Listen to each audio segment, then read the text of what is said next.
Morning, everyone. Morning, Rick. Okay, I see, Emily, you've started the recording right on time, and we do have, yes, we do have a quorum, just making sure. Hey, So, Jim Mack, do you want this note-taking otter in here, or can I throw them out of the meeting? You can throw them out. That's what I thought. okay, I was trying something. all right, let's get started. It is 11:15, so good morning, everyone. I'm calling this meeting of the Public Safety Communications Task Force to order. It is 11:15, as I just said, on April 23rd, 2025. And I'm Barbara Neal. As a reminder, the meeting is being recorded, and that recording will be posted to the task force webpage following the meeting. So we'll start with our usual roll call of task force members. Please acknowledge your presence when I call your name. Jen Morrison. I am here. Paul White. I'm here as well. Okay. Ron Kumetz. I am here. Morning. Jim Mack. Here. Michael Wright. Good morning, I'm here. Morning. Okay, and I do not see Mike Dungis on the call. Also joining us today is Emily Mullaney as our administrative support. And of course, our project management partners, Rick and Dom from Televate. Morning. I see from Mission Critical, looks like we have Jason Malloy this morning. Good morning, Jason. Good morning. And Senator Renner, I see you joined us. If you'd like to introduce yourself. Oops, you're muted. You're muted. Hi, thanks. Irene Renner, recent senator, recent member of JITAC. Okay, nice to see you. Okay. Good to be here. Looks like we have everyone accounted for, so we'll move on to approval of the agenda. The agenda was distributed to task force members by email. It's also available on the webpage. Any changes from task force members to the agenda? Okay, then we will consider it approved and move on to approval of the minutes. These are the minutes from the April 9th meeting, regular meeting number 48. Any changes needed to these minutes? And is there a motion then to approve the minutes? Make a motion to approve minutes as printed. Okay, is there a second? Second. I will second it. Thank you. Okay, any discussion? All in favor of approving the minutes, raise your hand or signify by saying aye. All right. Aye. The minutes are approved. And I see Mike Dungis has joined us now. Good morning, Mike, and also on the call. Nice to see you. Also joining us, I see, is Dan Batesy, Deputy Commissioner. Morning, Dan. Okay. Good morning, Barb. All right, so we are on to the public comment period. Senator Renner, would you like to contribute anything today? Not at this time. Thank you. Okay. I think that is it then for members of the public. So let's jump right into the project updates. And Dom, I will hand it over to you. Thank you, Barb, and good morning, everyone. Good morning, task force members. This past couple of weeks, we have been compiling comments received on the draft of the system and plan recommendations report. We have received approximately 24 comments, or groups of comments, I should say. Those have been posted on the website.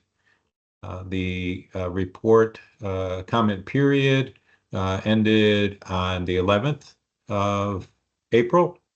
And we did also receive one comment after that, I believe someone from Colchester. So I will pass that on to Emily to update as well. So we did receive one additional comment after that.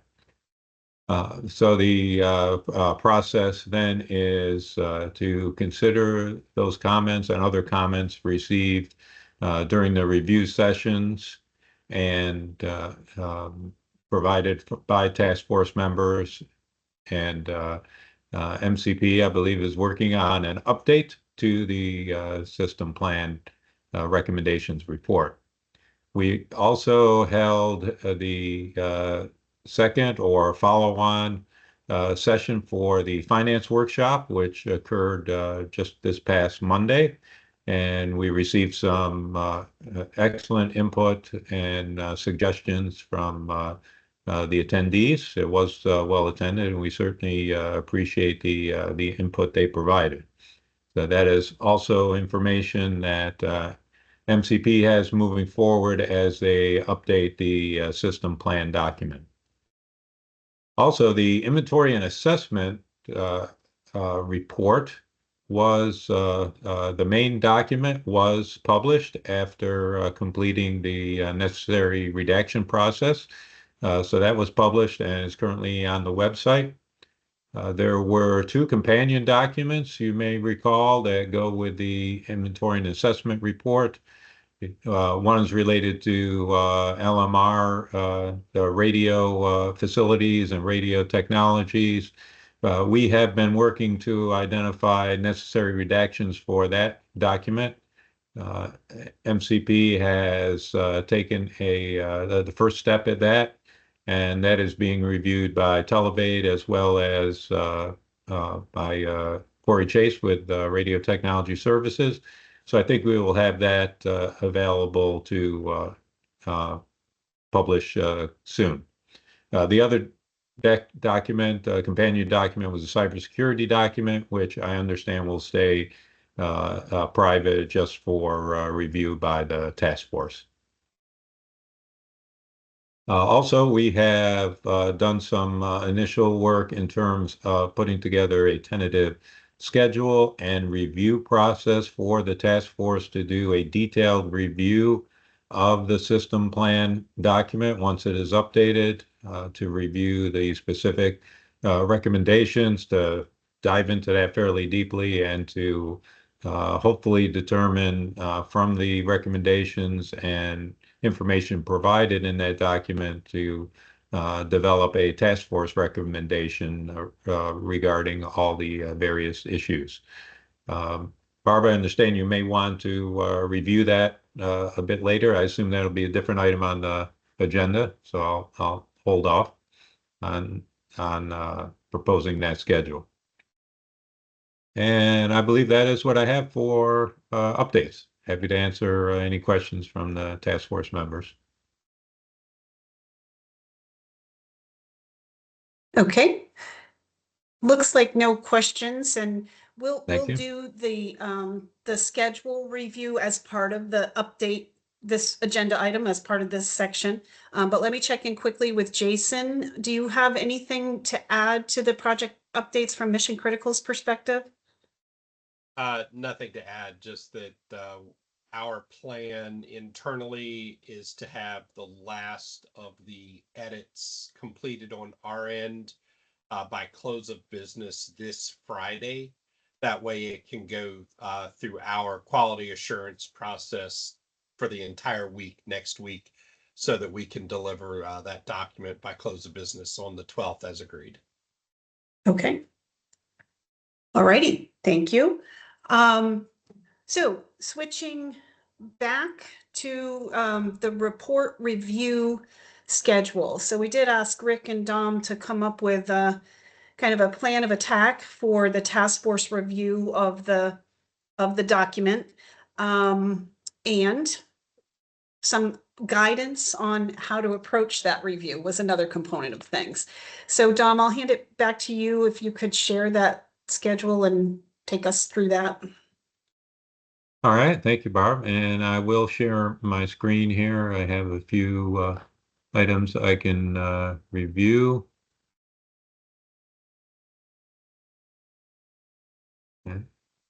Trying to find the right window here.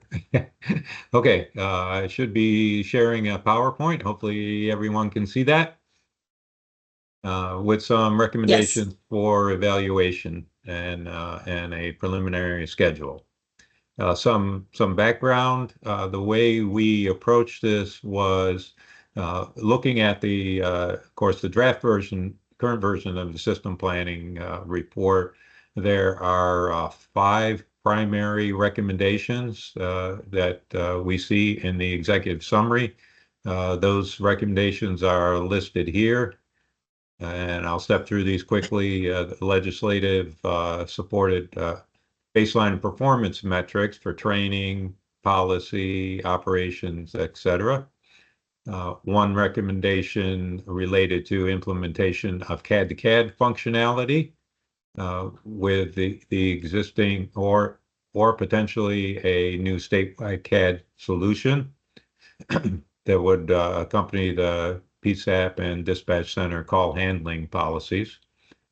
Third would be strategic reduction or regionalization of the dispatch centers, as has been recommended under various options in section 3.4 of the report.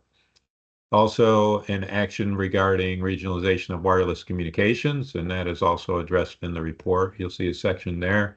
And finally, although one that may need to go towards the top of the list in terms of time frame is formalization of a statewide governance body. Those were the 5 primary ones MCP had identified. We felt that it made the most sense to perform a detailed evaluation by addressing those recommendations. Now, also, there were some other items listed outside of those 5. You'll see those other items shown there, so those need to be addressed as well. The approach taken was to essentially take kind of a sequential look at this because we did want to perform a deep dive on each of these items. And it's certainly open for discussion here if we want to try and shorten the schedule and do some work in parallel or overlap. But we felt it may make the most sense to at least start out trying to address each of these individually. We do expect you'll see the schedule starts there in May. We expect the revised document the first week of May. And also at the top there, you'll see we've identified the task force meetings, of course, every 2 weeks throughout the period here.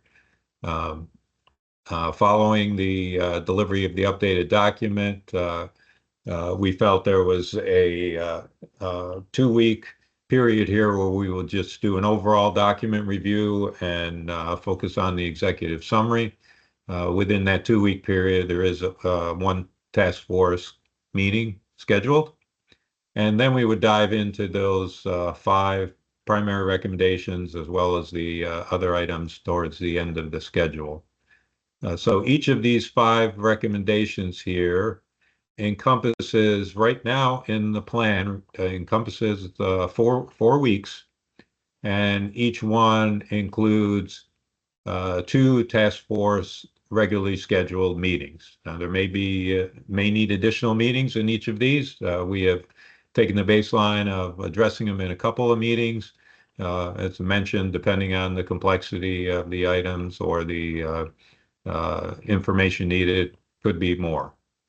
But generally, as it's configured here, there's a week within this review schedule for each item before the first task force meeting. So that would be time frame for each task force member to do a thorough review of that particular section and be prepared to discuss it at the subsequent meeting. Then there might be some time following that first meeting for homework, if you will, for that particular item, and then come back and have further discussion on a next meeting. Oh, sorry, Jen, I see you have your hand up. Please go ahead. Thank you, Dom. So this might not be, this is just an alternate suggestion.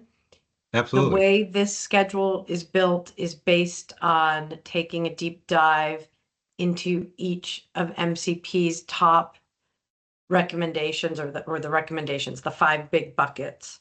Yes. An alternative approach could be to take the report in basically in the order of the sections 3.1 inorganic versus organic approaches to regionalization. And that's because where you started on the previous slide seems to indicate that it's a foregone conclusion that we're going to need legislatively performed metrics. The task force might not agree that we need legislation or that that's Sure. a top priority. So I'm just throwing out that it's possible that instead of jumping right into the recommendations, that we might wish to take a deep dive into each of the sections of the report, 3.1 through 3.7. And maybe I'm wrong on this, and I am very aware that I am too linear a thinker at times.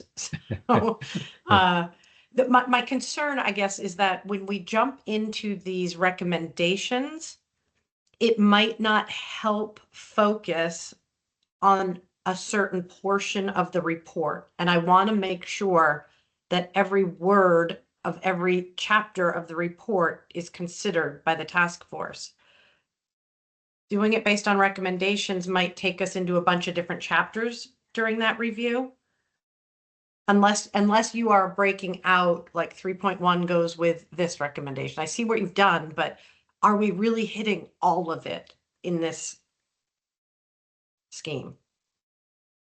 Certainly we want to, I agree we want to hit all of it. I'm happy to hear further discussion. Are there others' opinions as to how to best approach this? I think maybe I have that same linear thinking. I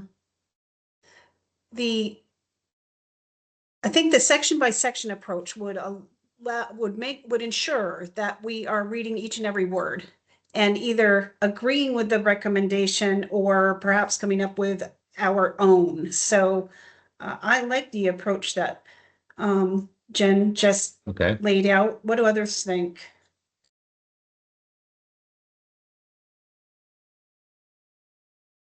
Just to point out, Barbie mentioned agreeing with the recommendation, but of course there are various options. In each category, there are several potential recommendations, options that are to be considered. And, the task force may decide one option out of that selection, or may decide a progressive approach where, initially look at one option and then possibly proceed on to another. So it's certainly not a singular recommendation in each area.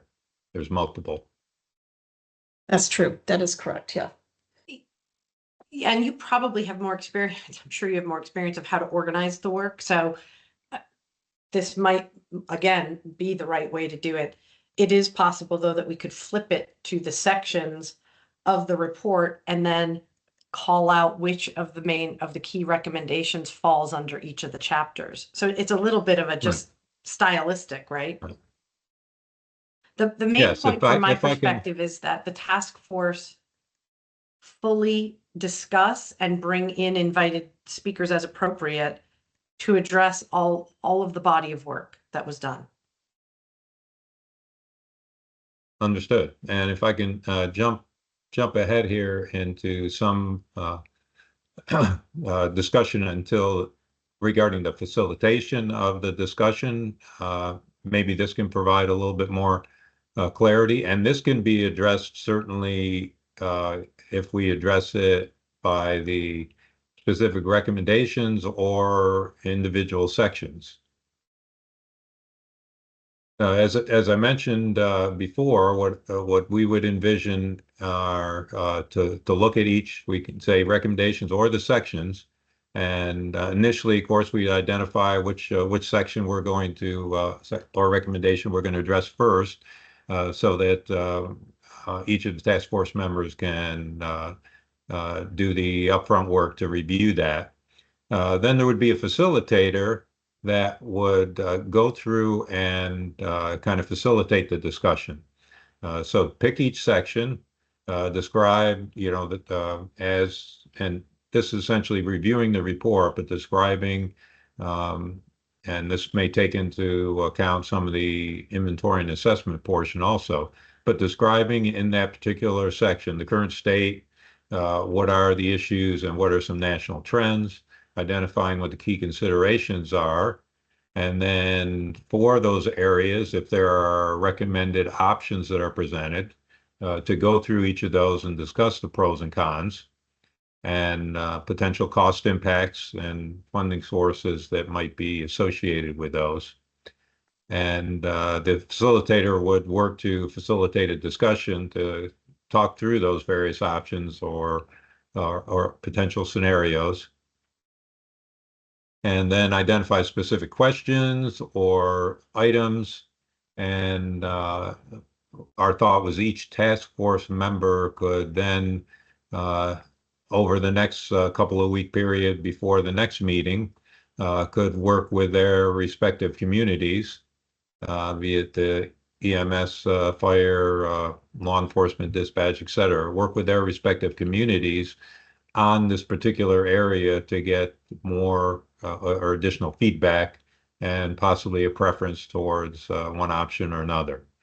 Also, there may be an opportunity to invite other stakeholders or experts to consult with on that particular area with their, where they have unique expertise.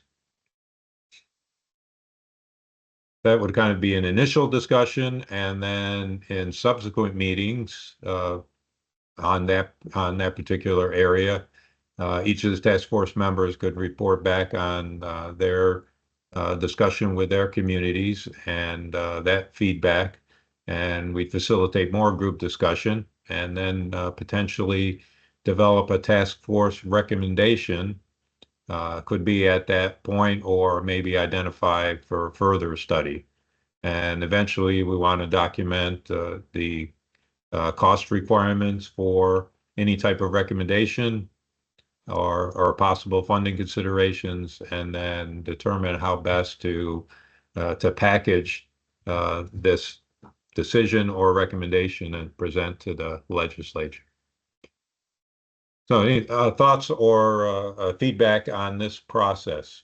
And again, I think it could be applied either to the individual report sections or the recommendations should be choose to do it that way.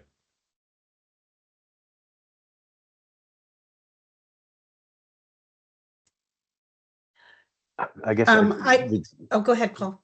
with what you just said, Dom, with this is one small detail, but you mentioned each task force member taking time during the 2 weeks or 4 weeks to consult with their respective communities. Yes. One issue we have, though, is that the task force really isn't represented by anyone from law enforcement. I mean, Jim Mack is our representative from law enforcement PSAPs. Correct. But he doesn't really represent the law enforcement community. So that, I guess, does that fall to the commissioner, or does one of us take on the role of contacting the law enforcement community? I think that is an important point. We have that concern as well. I think that can be worked out either it could be, me, or it could be Paul. It could, because you're the only one who doesn't have a specific constituency, right? Everybody else is appointed by the league or technically my constituency is the former working group who I haven't had contact with in the last 2 years. So, Well, I think the one minor area that we need to consider is that there's actually two subgroups of the law enforcement community. There's, the VSP portion of it, which, I mean, while both and the non-VSP law enforcement agencies, and I think while their interests Yes. are fairly closely aligned, I don't think that either group would tell you that they're marching in lockstep with the other. Correct. Let me put you on hold and see if I have enough. Right. Their needs are probably more aligned than they would admit. But neither one is going to say, yeah, just lump me in with the other. Yeah, I mean, maybe we divide and conquer. Maybe, Paul, you interface with the chiefs and the sheriffs because they generally tend to hang more together. And Right. my constituency would be not just VSP, but other state law enforcement. So the final bullet on the first meeting where we identify other stakeholders, that was kind of a catch-all. Who hasn't been represented? My opinion, I really felt that the commissioner would represent law enforcement. The fact that Paul has got, decades of experience is very helpful. But we felt that we would have to invite in others because you're not going to be able to cover this all in yourself. Every task force member is going to need support from their community, and perhaps, like for when you're talking about who, I think that task force, the member who may be the lead or a couple of folks who are going to lead a given section would have to make those decisions and invite in other potential stakeholders to consult with.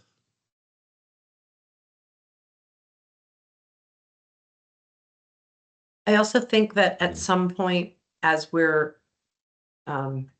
consistently doing the work, like we want to make sure that for every recommendation or every chapter, however it is we organize it, that we give the same due diligence to the process of review.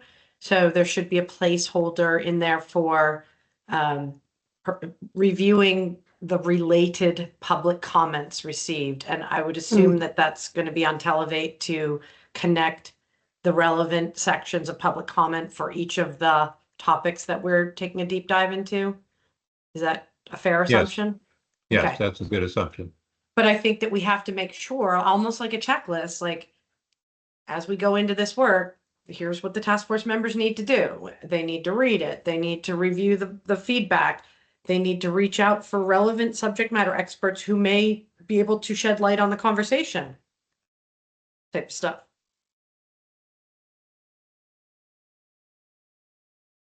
Right. We agree, and we anticipate that this proposed process would incorporate those items.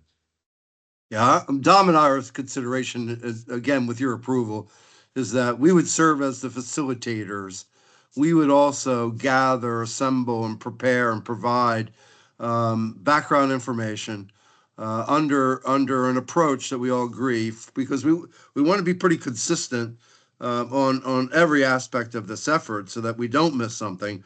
And if we do, then we can come back and correct it. But Dom and I felt that we would gather and provide, we'll be the legs for each of the sections. We're gonna gather information, provide it, and make sure that it's comprehensive so that there's no stone unturned, so to speak.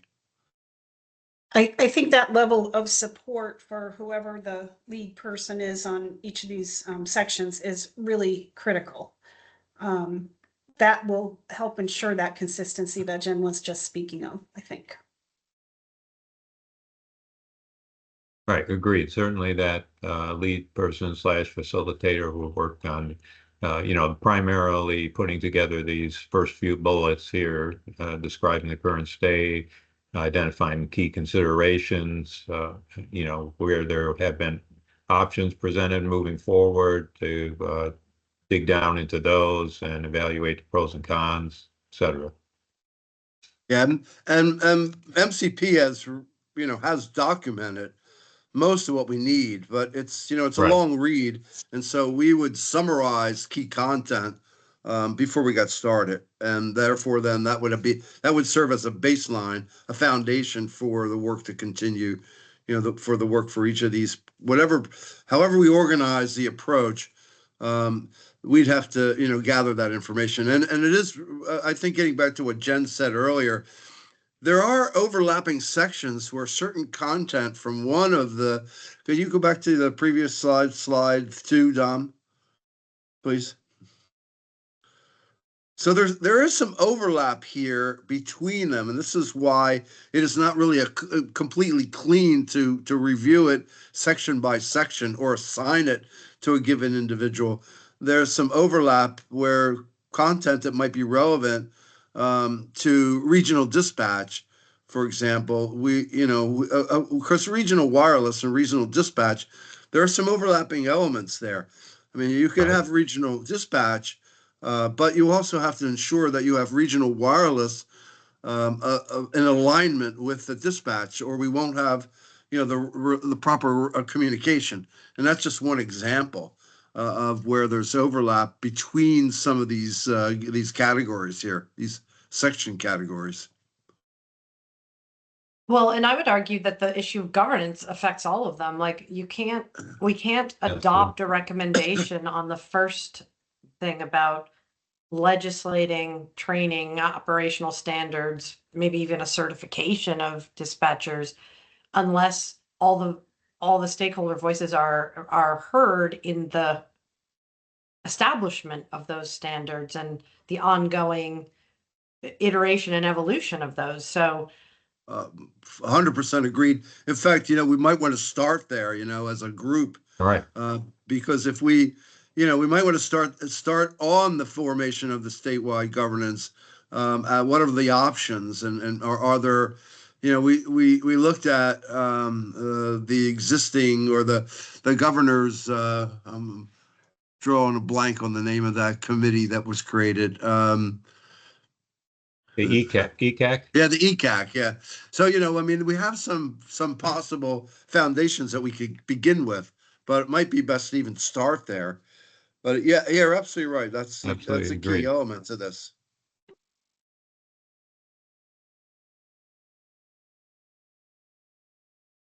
Well, that's the bulk of what we've developed here. Just going back very quickly to a schedule time, we're given these various sections and/or recommendations, we're looking at a 5 to 6 month period here to address those in depth and go through those.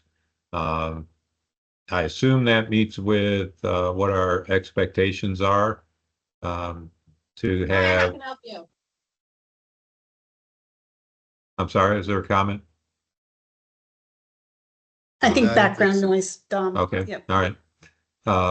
In terms of the expectations to have something prepared towards the end of the year that we can package for input into legislative discussion for next year. I assume that's the Yes. that's the goal and the schedule, overall schedule. Yes. Agreed. yes, that is the goal. Yes. My mind is wandering a little bit. In this layout of doing it by recommendations, we haven't left any time to do things that are not part of the recommendations. For instance, all along, part of our charge has been to determine if pilot projects are appropriate, right?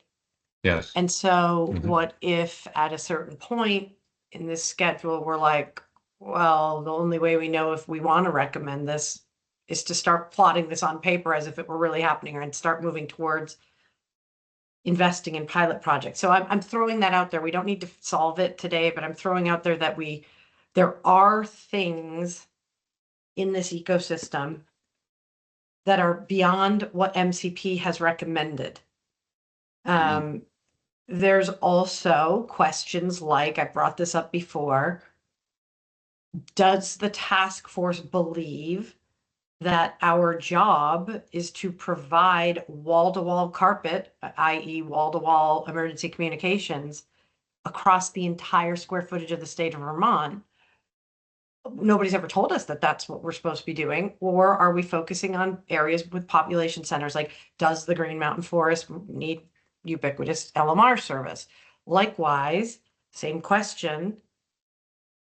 When contemplating this project and talking about identifying dead zones, providing a reliable emergency communication system, does that mean that we have to also address the bigger issue of statewide consistent cell service or combo of cell and broadband and, other things that comms can ride on? These are questions that we're not going to talk about if we stick to the recommendations that MCP has put forth.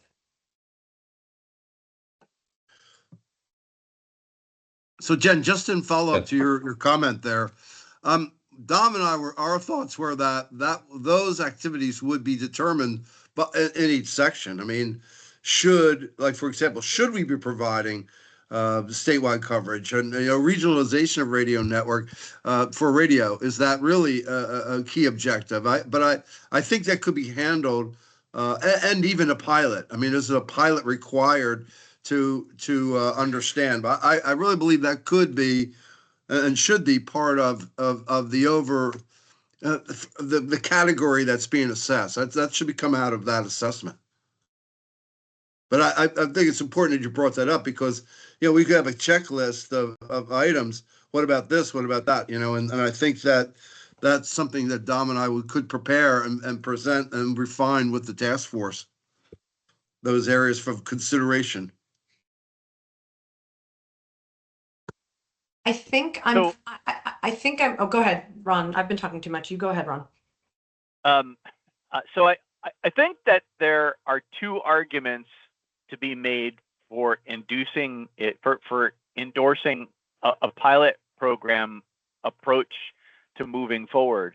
The first one is that to try to move ahead, with any of this on a grand scale is cost prohibited, particularly considering that until this is like buying the new version of Windows before somebody else bought it and had all the problems with it. So I think that running a pilot program where we take some of these things and we implement them on a smaller scale really builds the case for spending more money.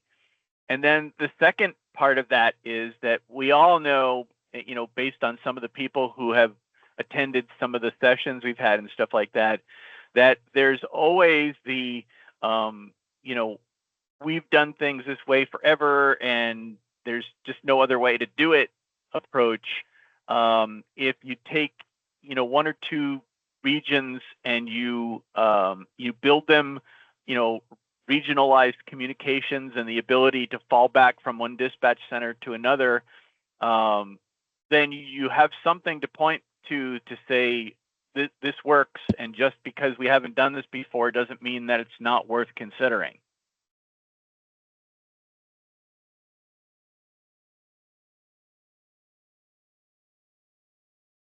Yes, agreed.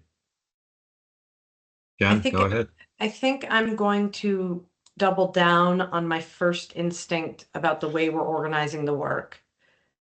If we organize the work around MCP's recommendations, we risk shutting out completely differing opinions and new ideas that have not bubbled to the surface yet.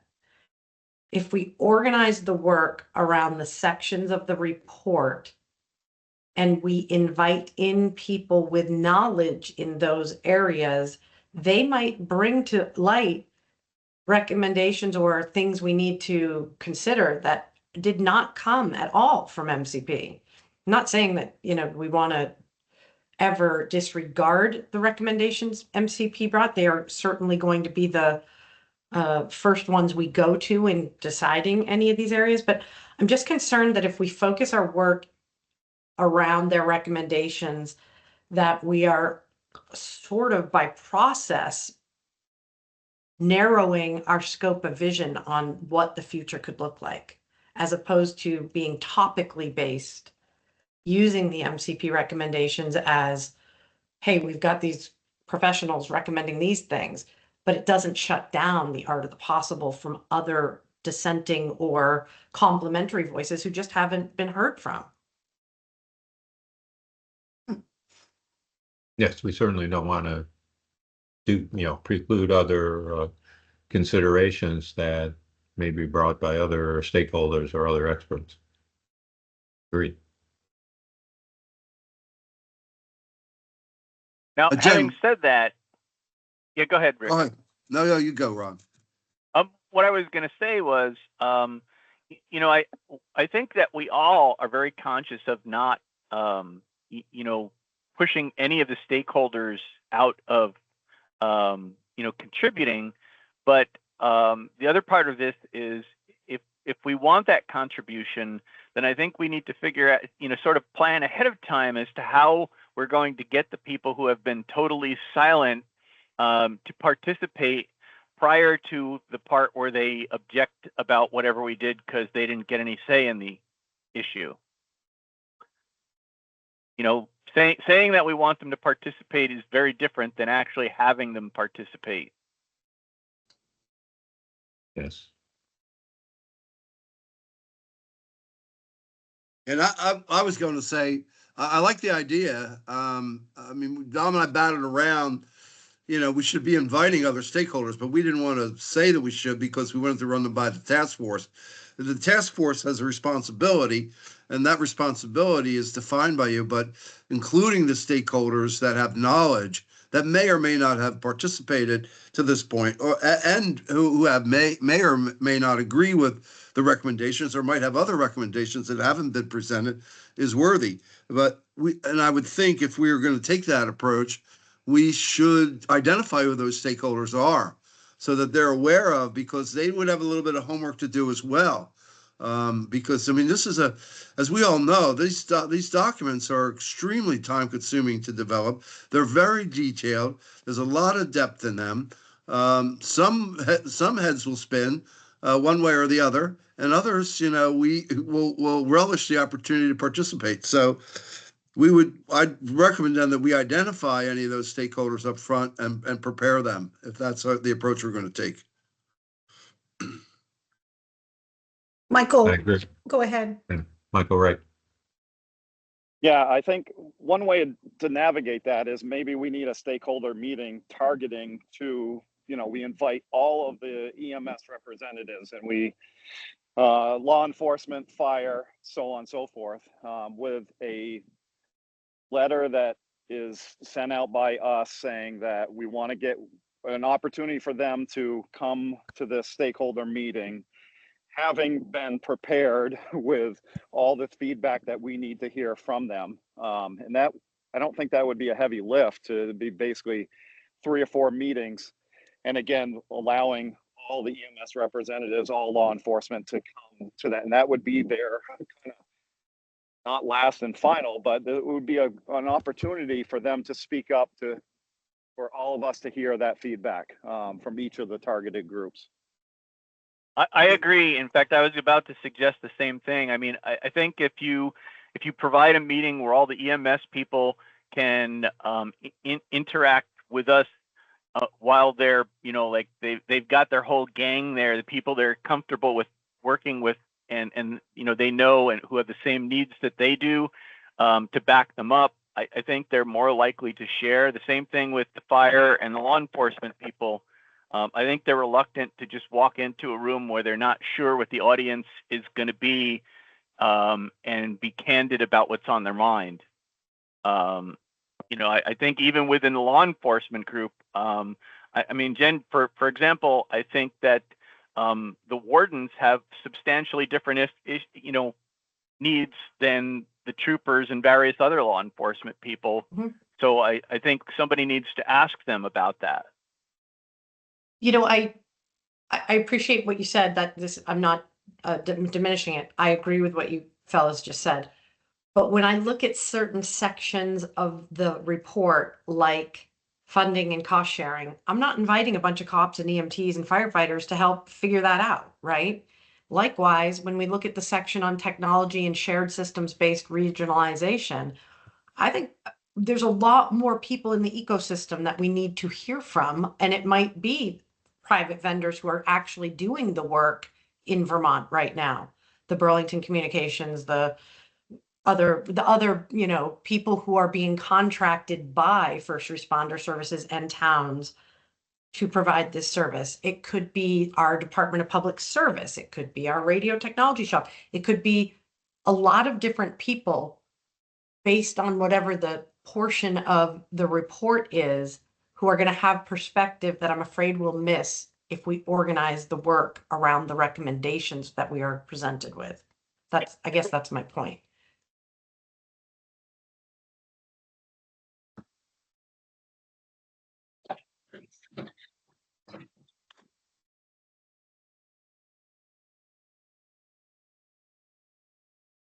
Okay, what's next? I think we need to hear from other members of the task force about if they want to stick with organizing it around the recommendations or organizing it based on the chapters or another way that has not bubbled to the surface, so that we know how to instruct Elevate to get the calendar and get the process structured. I'm leaning towards starting with section 3.1 and working our way down through. That way we don't miss things. The recommendations are great, but I think we're going to find some blowback from some of the recommendations if we just go right into those recommendations.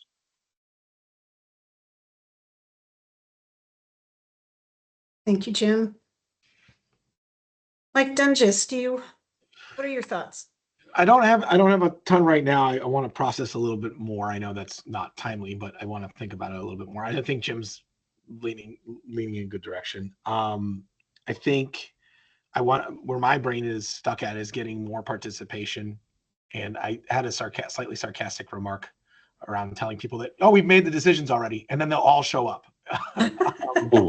So maybe we could try that approach. Here are the decisions we made, and then we can get the participation.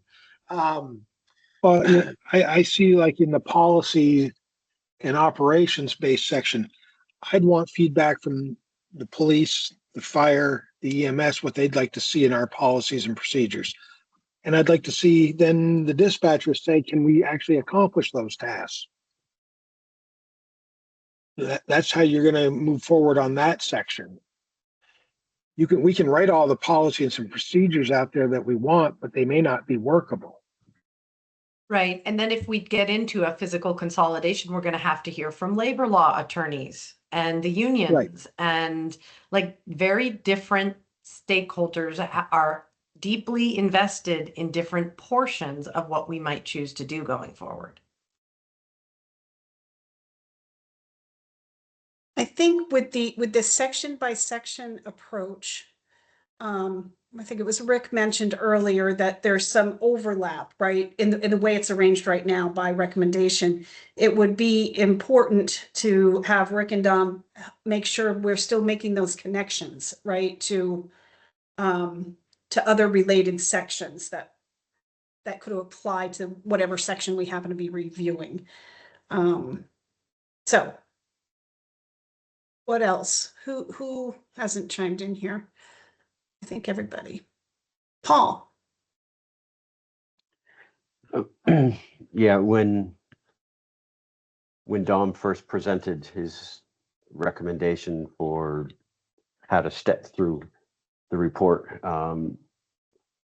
it sounded good, but I think you've convinced me to do to do it, more linear, starting at the beginning of the document and working our way through it.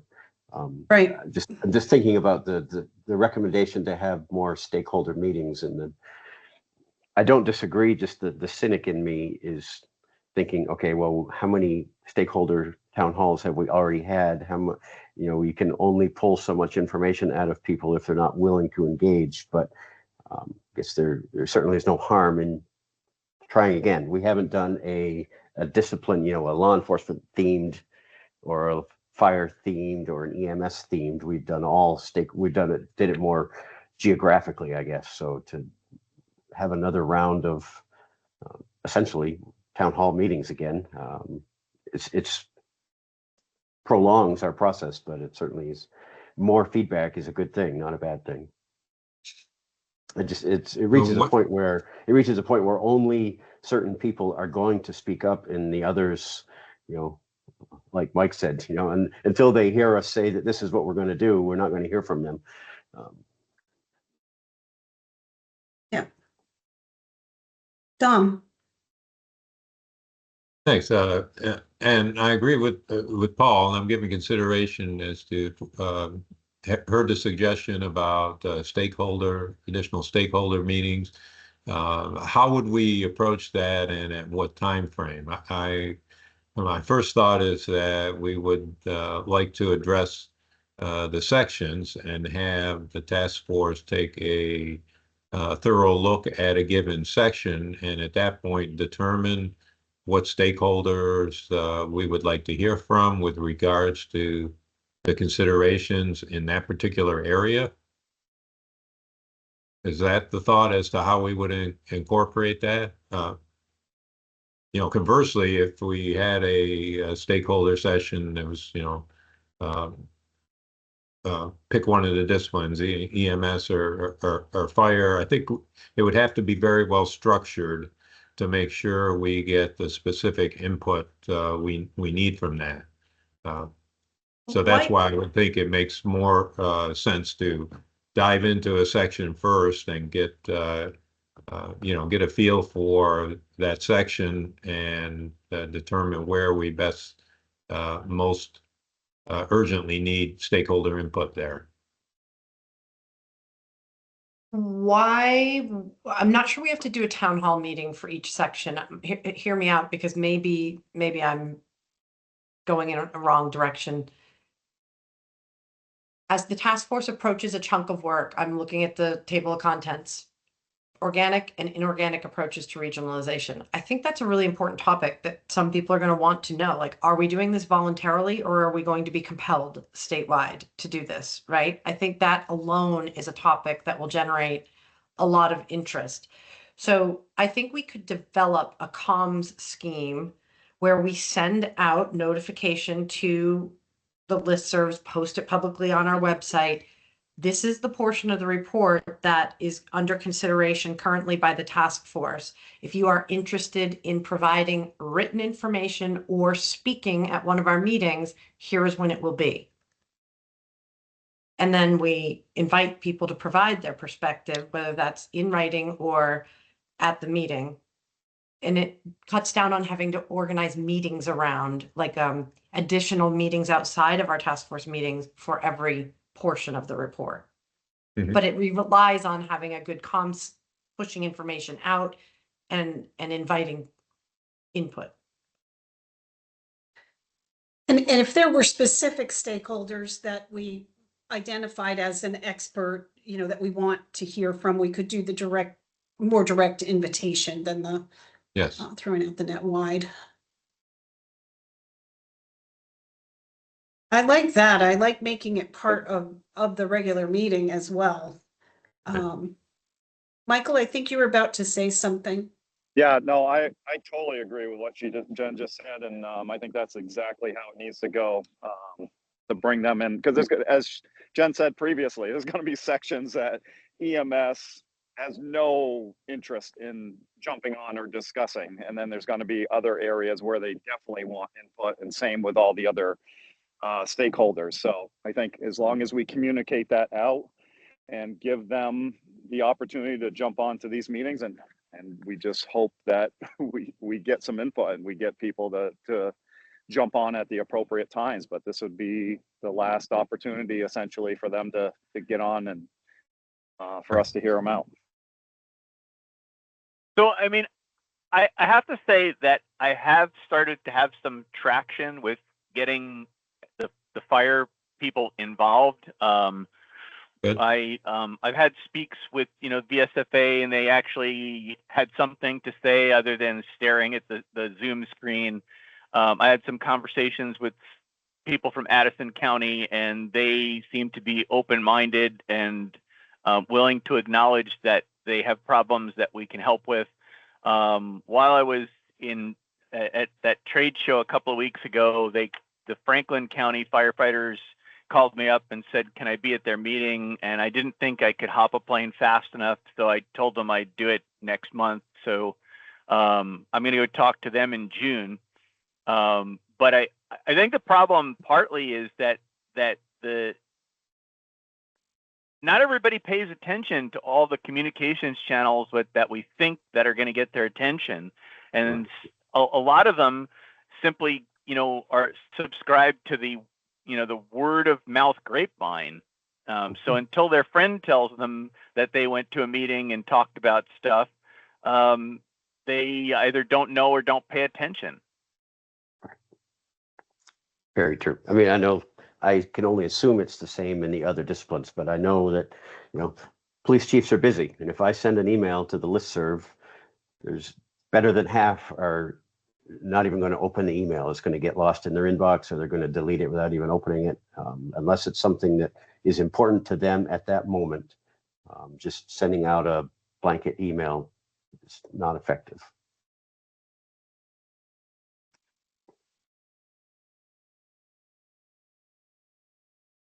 So if I could add to that, or, I think for those of you who are leadership in your particular disciplines, you're going to have to reach out directly to certain people that need to be involved.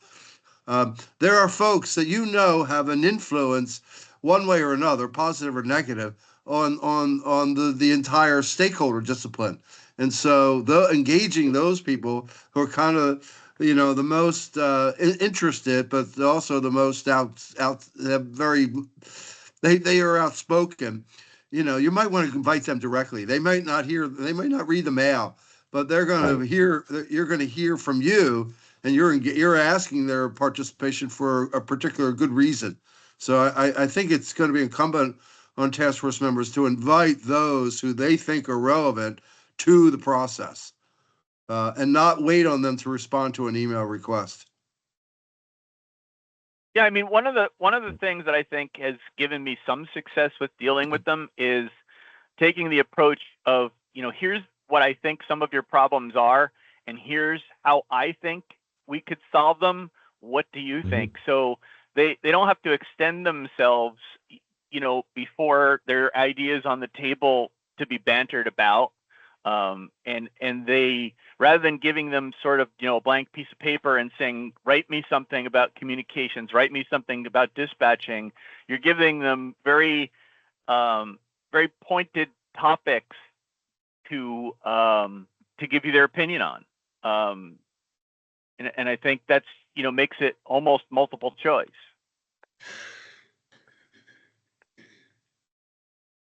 That, as Ron's describing that, it makes me think of the same level of support I'm looking for from Rick and Dom for, facilitating the review of the report. But we need that.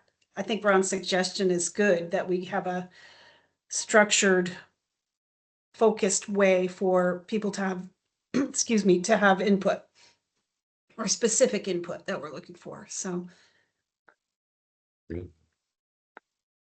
So do we have a direction to go here? I think what I'm hearing is we'd like to organize it more section by section. Yes. Still having Rick and Dom helping us connect all the dots. Okay. And we want that more of a structured interaction with the stakeholders. Sounds good to me. I have a question. Whip that all up into a nice birthday cake or something. All right. I have both a comment and a question. Go ahead, Rick. And the question is going to be directed at Jason. We have not to date really seen any documented investment requirements for some of the recommendations.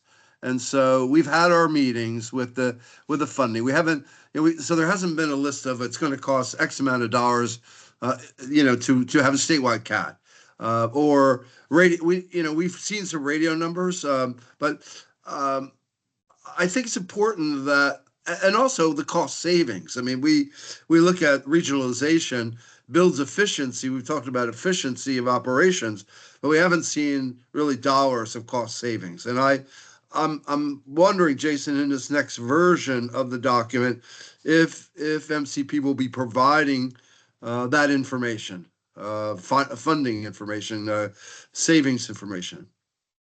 So we do have the savings information on the personnel aspect, of the regionalizations.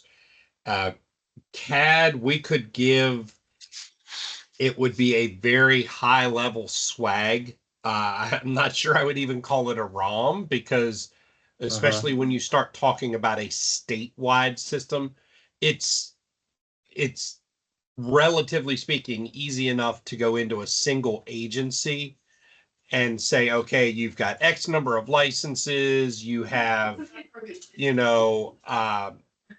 this module, that module, and give a ROM based on prior, projects across the country. For a statewide implementation, though, there are going to be so many different variables that any number that we would provide is, I would definitely call more of a swag than a ROM. But we can certainly get with our CAD folks and try to get that information. The other thing to consider there, as the industry moves more towards a service-based, cloud-based CAD infrastructure, the costs are changing very, very quickly, especially when you start looking at the annual subscription model versus we have X number of servers and X number of physical licenses and things like that. And then as far as other types of cost saving numbers, or what it might cost, we just don't have the information. For example, if we were to say that tomorrow the state begins with a state mandated telecommunicator certification that includes X number of modules with X training components, we don't have enough information to be able to say in Vermont that will cost X because, again, there are too many variables with that. We're not sure, we didn't go down the path of, what is the state spending on training today? A lot of that is, as Barb has pointed out, when you start looking at things, for example, from the 911 board themselves, that information was not included as part of the scope. So a lot of that, we just don't have the information, and some of it is out of scope to be able to provide some of those numbers. So my reasoning for asking that is that when we assess these, we would go through our analysis of recommendations. If we can't rely on certain, it's going to cost us this, or it's going to cost that, or we're going to save this or that, we're not going to be able to use that as any input into the assessment. And so that's why I asked, that was my inquiry on what information would be available on investments or savings in any of the categories. And I understand if it's 6 PSAPs and X amount of telecommunicators, or if it's 6 PSAPs and X amount of dispatch centers, all the ones we have now. I mean, at least you have that as a basis. But I don't know what the task force thinks about the need for. I mean, maybe I'm going down the wrong path here, but I think some of the rationale for making decisions has got to be based on not, the level of costs as well as how we pay for it. And that's why I brought it up. Yeah, I see Ron's hand is up. Go ahead, Ron. Ron, you're muted.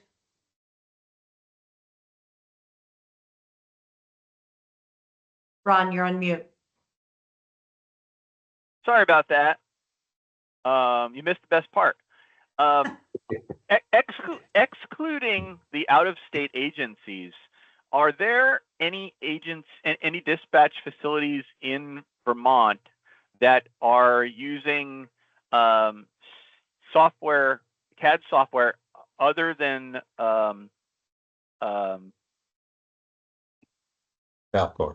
Other than Valcor? Valcor? That's it. Yes. Yeah. Yes, there Yes. are. And as a Yes. matter of fact, without going to the specific section, I believe in total, including the out of states, there are 8 different CAD systems. I believe it's either 6 or 8 different CAD systems represented in the Vermont ecosystem. Right. But are the ones that are using different CAD software like agencies that are dispatching themselves and their neighboring fire department, or are they? Yes, one of them is an existing PSAP, Hartford. Hartford had some very strong opinions on Valcor and its use when the state made the switch. And because of those opinions, they opted to keep Spillman and pay for it out of pocket. So that's just one example, but that is a PSAP. So one of the existing 6 PSAPs. So there are other CAD systems that are in use throughout the entire state. Well, I mean, I think at some point we simply need to take a stab in the dark at, what we think is a best faith estimate of what some of these costs are. Otherwise, we're just throwing over the wall saying we don't know what it's going to cost, so nobody's going to do anything about it, because the legislature is just going to. They're going to look at it and it's going to be a hot potato. So they're just going to let it roll down the hall and into the garbage chute. Understood. And like I said, we can give a best faith estimate of what a potential statewide CAD might look like. Again, though, I don't think we have nearly enough variables and information to do things like what would a statewide training certification program cost, or things like that. I don't think that we have nearly enough information to go down that path. And I certainly understand the legislature's position. In my state here in Virginia, it's very much the same. If the state 911 board goes to the state and says, we want to start doing X, that is the first question that they ask. It's pretty much the first question that any legislative body is going to be asking. What is it going to cost me right now? So, and we certainly understand that, but we had to estimate a lot of cost data to begin with, just trying to get some of the information we have now because of the number of agencies that did not provide budget information. So there's always that piece of it as well. So like I said, I think we can do our best faith estimate with what a statewide CAD might look like, but I'm not sure that we could, beyond what's already in the report, I don't know that we could go much beyond that. I'm not even convinced it would be worth going beyond that, because if we're talking about a multi-year phased project, technology changes, prices change. So Correct. I think there's some baseline stuff. And that's my hesitation with CAD systems that exist today that are largely on-premise based systems, and many of your top vendors in the CAD space are either investigating or developing or have already implemented the subscription-based models to go with the cloud-based, the software as a service type CAD systems.